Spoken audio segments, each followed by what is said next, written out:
Welcome in, everybody. It is day number 3 and the best day so far of Winternationals, the IMCA TV Winternationals, presented by Pit Stop Motorsports here, Casa Grande, Arizona, at the Central Arizona Raceway. Gentlemen, we had a good night last night, had a few track prep sessions to get through, and we first talked patience on day number 1, and I guess maybe just a comment here to start things off. You never want to have track prep sessions and take a little while, and you can sit there and say, well, maybe we should get going. It paid off. We had some great A-mains yesterday, and that's what we're excited to recap here today, gentlemen. Yeah, no, I think right out of the gate with the Sunoco IMCA stock cars, things were fantastic for the second night of the IMCA TV Winternationals presented by Pit Stop Motorsports, and I really believe that we're going to be seeing that trend continue as these 2 weeks, come to a close eventually. Yeah, absolutely. Anything you want to add here real quick before we get to the recap, Jason? Yeah, the things we learned from night 1, night 2, and working on through this. It's a long process. Everything's getting better continuously, the weather and the preparations. So everything's headed on an upward trend. Yeah, and an upward trend. The storylines that we've been keeping an eye on really have kind of started to develop throughout 2 nights of racing in the IMCA Sport Compacts, guys. Katie DeVries started up front. She said after her heat race win the other day, I'm really out here trying to chase that 100th win. Didn't quite happen, but what an amazing run between Billy Foltz, who's gone 2 for 2, Gilbert Aldape, and Katie DeVries, and there's a little bit of drama in between there too. Yeah, no, I think it was really good. I mean, Aldape, he had the lead last night, only to not have the lead, but he tried to get it back. But, Foltz is just riding around this place. He's got it figured out, and they're dialed in. Yeah, and he come from a long ways back to get himself in contention when that late race yellow come out, Jason. Yeah, Foltz was just kind of bided his time and took it when it needed to be. Didn't push the pace or get too crazy in the early go, and just kind of survived. And then he was hanging in when it counted the most. In the IMCA Sunoco hobby stocks, the refrain stays the same, gentlemen. 2 Dylans up front. I mean, Dylan Richards has just been masterclass. He's won both heat races and he's won both features, and he's done so relatively. I mean, the first night Dylan Thompson was right on his rear bumper, but then, last night it was a tale of a different story. He was just out of there. He was just gone, and he just seems to be confident. They're talking about a new car, and normally you'd see maybe some struggles and growing pains. That certainly hasn't been the case with the driver from Beatrice, Nebraska. Yeah, in the top 4, Jason, Dylan Thompson, late, able to get up into the second spot. Blake Lunenburg, Morgan Olmstead were the rest of the top 4. And one thing we do want to touch on, the pole sitter was not able to start the A main last night. We were working on some B main action, and there was a gentleman that walked up in the tower in his fire suit, and it was Joel McGee, who was supposed to start on the A main of the hobbies. And he said, I just want to tell you, I'm not going to make the show here today. I got to catch a flight. I knew it was going to be close.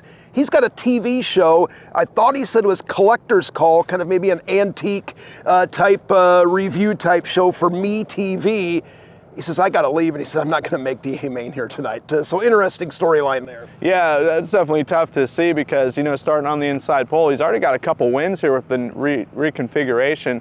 Could he have stopped the streak of Dylan Richards? I mean, all the what ifs. Yeah, and Jason, we'll touch on IMC Northern Sport Mods next. We've been calling Robbie Tom's name kind of all week so far, and he got it done yesterday. Yeah, he was good. Like he said in his interview, he kind of fell behind the 8 ball a little bit on night 1, got himself into a B. Well, then he went out there and slapped snot out of everybody, won that, and he was relatively good. Came forward quite a bit on night 1. Last night, he was absolutely unstoppable through his heat race and in the feature. He just, wherever it wanted to go, it needed to go, and it went. 3 different names, I believe, to round out the top 4 in Sport Mods last night. Gabe DeShaw, good run in the 21. Caden Woody seemed like he was up front for the most part in a couple of divisions, just like DeShaw, and Eric Weinmiller in the 4th spot. Yeah, really something to hit on those 2 drivers you talked about with Woody and DeShaw. They're running double duty, and sometimes they're butted up next to each other as far as those drivers running those classes, so the turnaround is very short. However, if there's any benefit to that, and Jason and I have been talking it during play-by-play for the B mains, is you're one of the last drivers to be exposed to the conditions of that racetrack, and that really can play a favor for you and know what right moves to make, and also know really what not to do where it's not fast.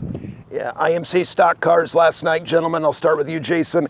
Another showstopper, really to a large degree. Todd Heinrich finished 4th on night number 1, was able to win, but Gary Pazika was out in front. Boy, he was wheeling the AK-46. That was a heck of a battle between those two drivers. Yeah, and again, stock cars battling up there for the race of the night.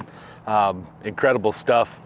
Really unfortunate right out of the gate. We had the front row guys get kind of wadded up on just an overzealous maneuver. Braden Richards got in a little hot, turned himself around, took out a couple other cars with him. Bad luck. He owned it, but really kind of reshaped what we thought we were going to see there. Yeah, and like we said, it was a tremendous battle. Gary Pazika held on for all he could. Heinrich just enough at the end to get him. Mentioned Gabe DeShaw, 3rd in this one in the stock cars doing double duty, and Ryan Roth. Good run. Roth was pretty good the other day too. Yeah, no, I mean, Roth seems to, he was one of the first heat race winners that we talked to yesterday, and he just seems to be comfortable, and also he's from these parts, and he's raced here with the walls, without the walls, and I think that experience is paying off, and for Deschamps, again, paying dividends for doing double duty. It can be double your pleasure, double your fun, but it could be double the torture as well.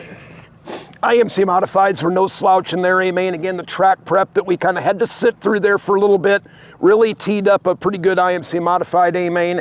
Ethan Broxma, I know your notes are a little better than mine. I thought maybe that might be his 4th win.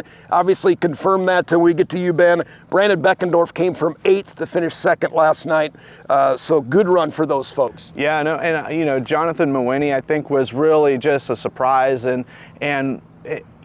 lap traffic, he got caught up, and it was around lap 18, and Broxman was trying his best for several laps, just couldn't quite figure really the necessary path he had to take to get around, and then just the opportunity presented himself. He pulled the trigger and parked it for his car owners, Trent Guest and Danny Meyer, and those were a couple of happy cats in the pit area. Jason, Jerry Flippo finished 4th. Kind of got the run maybe he was looking for yesterday. You could see 2 days ago, you could see some elements of speed. He was able to put together a 4th place run. And you and I don't get a chance to call a lot of races with Luke Silber in them. Finished in that 5th spot, and boy, he's been impressive here over a couple of days. Yeah, consistency, the model of consistency. He had a good heat race, started in a good spot, ran in the top handful the whole night. Obviously our night number 1 winner. So, he's on the right track. Those guys really have that 101 car moving. All right, well, looking forward to it today. I think today we keep getting a little better weather, gentlemen. Any parting thoughts before we remind everybody to get the old IMCA TV subscription and get ready to go here today? I think, the first day for some guys, it was just a feeling out process. Second day, you're more comfortable. Third day, we'll see how some drivers that maybe they've struggled, maybe they haven't even made a feature, we'll see how they rise to the occasion. And, you kind of want that confidence going into the final day of the first week, because you don't want, to have a completely whole bad first week, especially if you're in contention for that championship. If you're not making shows, it makes it very difficult, not impossible, but, anything can happen. It's any given night here. Jason, it also, if you are trying to chase that championship like Chaz Baca, just as an example, there are certainly others, it can help springboard really your season if that's on your mind to be chasing points. And you start making shows, and the pressure builds too, don't it? Absolutely, and to be in an advantageous geographical spot, to be able to race here in a place where there is racing in the wintertime, as opposed to a place where we're from, where you don't get to start a point season until May. That's big stuff. You can really get a jump start and make some serious headway for September. Gentlemen, I'm looking forward to being on the call with you, and we'll see what other surprise guests may make their way. I had no idea where Critter came from yesterday, but we'll see who makes an appearance here today at the Speedway. Be sure to log on to IMCA TV for all the action. Head to imca.tv to get signed up and watch day number 3 or the rest of all of our shows out here at Central Arizona Raceway. Thanks for checking in. We'll see you here tonight at the track.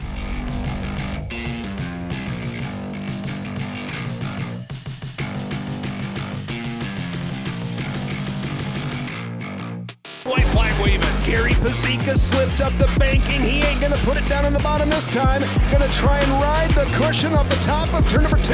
They touch down the back straightaway. Heinrich by half a car length. DeShaw looking to the outside. Out of turn number 4. Who's it going to be to win your IMC stock car? A-Main, we come to the line. Probably Heinrich, I think, at the line by a narrow margin over Gary Pazika.